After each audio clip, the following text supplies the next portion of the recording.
Muito bom dia, galera. Saudações Cruz Maltina, chegando aí para mais um vídeo, né, do seu canal aqui, Fala Vascão. Hoje, né, um vídeo muito legal, né? A gente queria vir fazer um vídeo aqui de uma vitória, né, da partida de ontem contra o Corinthians, mas, né, infelizmente, né, não vamos fazer aquele vídeo de vitória hoje. É um vídeo, assim, de indignação, né? Vasco que jogou, né, na Arena Corinthians, né, lá na Arena Itaquera, né, contra o Corinthians e, rapaziada, todos viram aí, né, que vim falar sobre esse vídeo. O Vasco foi massacrado ali pelo Corinthians, né? 15 minutos, 2-0 em menos de 23 minutos, 3-0 Corinthians.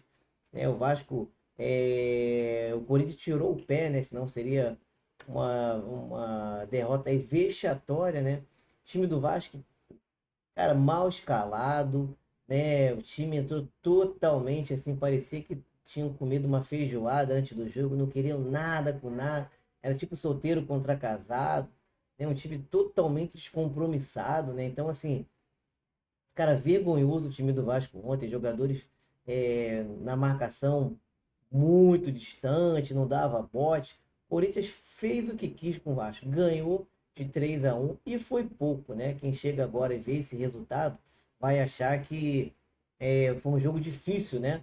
Mas, assim, o primeiro gol do Corinthians, patético, né? O Léo Jardim dá um carrinho, o carrinho. O João Vitor cai na bola e aí a bola vai para escanteio. No escanteio, o Garro bate o escanteio.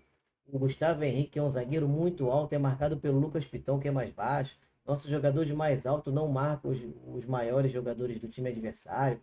O time do Corinthians brincando em campo, tocando a bola tranquilo, o Garro jogando solto, né? Parecia que não tinha adversário, né? Então, assim, muito vergonhoso. Outro gol do Corinthians lá do Garro, né? Uma falha bizonha do senhor Galdames, que não deveria pisar em São Januário, não devia treinar no Vasco. Então, assim, vergonhoso, né?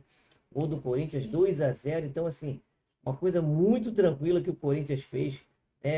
Então, assim, vergonhoso, né? Vergonhoso. E com isso, né? Porque a gente já esperava o que ia acontecer, né? A gente já achava que o Rafael Paiva, né, cairia, né, no final do campeonato, né? Então, assim, ó, vou botar até aqui na tela, né? Rafael Paiva foi demitido, né? Não tinha outra coisa a se fazer. Eu acho que até Rafael Paiva foi demitido tarde do cargo, né? O Rafael Paiva, se a gente for parar para pensar e analisar, ele está sendo demitido pela teimosia dele. O Rafael Paiva, ele tinha as convicções dele, morreu abraçado com as convicções dele, né? Ele viu que nos últimos 4 jogos aí o Vasco tomou 9, 10 gols, né?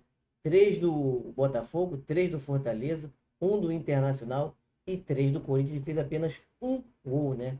Então, assim, ele viu que o problema do Vasco era defensivamente, era ali o meio de campo do Vasco que tinha apenas ontem no jogo contra o Corinthians.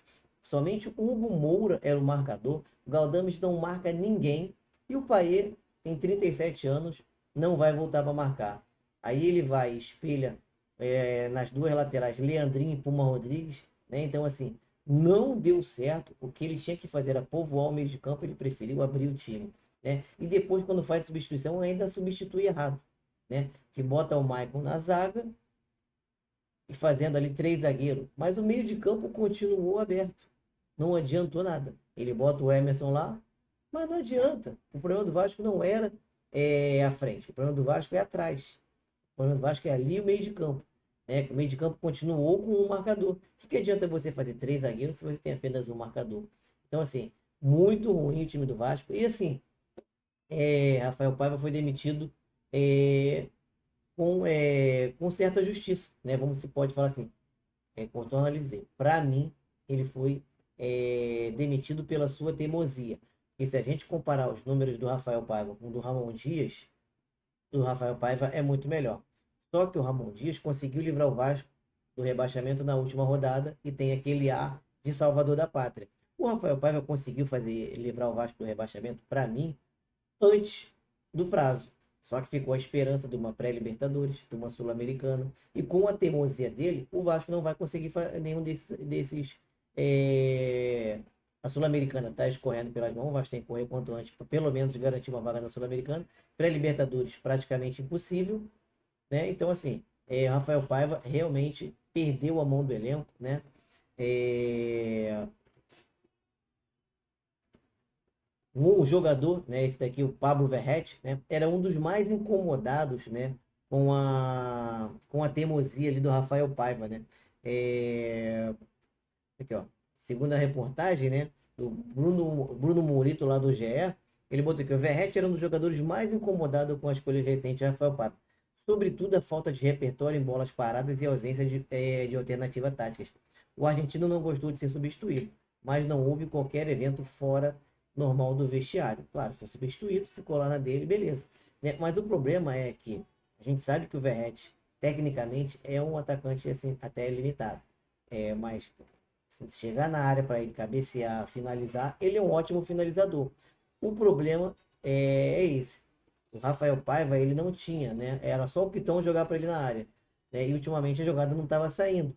E a gente não tinha uma mudança, não tinha um repertório. Todo mundo o Paiva para ele mudar esse esquema, jogando 4-4-2, nas entrevistas ele dizia que mudou, mas a gente via que não mudou nada, a gente continuava jogando da mesma maneira, né? Então assim, ele não veio de fechar a casinha, estancar os gols que o Vasco está tomando, a gente primeiro se defender para depois pensar em atacar, não, ele queria jogar de peito aberto com os adversários, então ele morreu com as convicções dele, com isso o Verratti era um dos mais incomodados com isso, né? E agora, né, tem aí, ó, provavelmente Felipe Maestro será, né, o escolhido aí do Rafael Paiva para ser o treinador do Vasco, né? Vamos ver aí o que vai ter amanhã. Amanhã tem uma coletiva aí do Pedrinho, 4 horas da tarde, então já te convido de antemão para estar aqui junto com a gente, para a gente acompanhar essa entrevista aí do presidente Pedrinho, para que a gente possa estar vendo aí, né, se realmente o Felipe vai ser escolhido como técnico do Vasco até o final do campeonato, né? Muitas pessoas já tá com aquela plaquinha, né? Ontem na live a gente até brincou sobre isso, mas tá com aquela plaquinha de eu sabia, né? Que quando o Pedrinho assumiu a presidência do Vasco e que ele trouxe o Pedrinho, o Felipe, para ser diretor técnico, muitas das pessoas vão assim, ele está trazendo o Felipe para ser o treinador do Vasco, né? E o Felipe tem um sonho de ser treinador do Vasco, né? Então assim, o Pedrinho está trazendo para si uma metralhadora apontada para ele, né? Que todo mundo, a galera, ainda mais a galera da oposição lá, sempre falou isso. O que acontece? Provavelmente ele vai ter que escutar muito isso aí, entendeu? Desnecessariamente. Já poderia, sim. Antes, né? Vou até botar o Pedrinho aqui na tela para vocês. O Pedrinho já podia ter escolhido muito, muito antes. Ter escolhido aí ter demitido o Rafael Paiva, né? Para que o Rafael Paiva, para ele tivesse tempo para poder, no caso, para pensar um novo treinador, porque a gente já sabia que o Rafael Paiva não ia ficaria no ano de 2025. Só que o Pedrinho tinha uma convicção de não mudar o treinador, né? Então, assim, com isso, ele não mandou o treinador embora e mandou agora à tarde, né? O que agora tem aí 14 dias para terminar o campeonato, e aí, como é que a gente vai fazer? Vai botar o treinador? Não sabe? O treinador que vier vai ser o do ano que vem? Então, isso é complicado. Amanhã tem entrevista aí do Pedrinho, a gente vai cobrir essa entrevista do Pedrinho para que a gente possa ver o que vai acontecer com o nosso Vasco da Gama. Se realmente o Pedrinho vai efetivar o Felipe, se realmente vai trazer um novo treinador que vai ficar para o ano de 2025. Então, assim, são coisas que a gente vai ver amanhã, né, na coletiva aí do Pedrinho, né? Então, ó, não perca, amanhã a gente vai estar aqui falando muito sobre isso, né? Então, já te peço seu like, sua inscrição. Eu sei que está num momento difícil, né, da gente acreditar no Vasco da Gama, tá todo mundo aí nem querendo saber, né, notícia nenhuma de Vasco, mas a gente está aqui sempre, né? Então pede seu like, sua inscrição, né, para que você possa nos ajudar.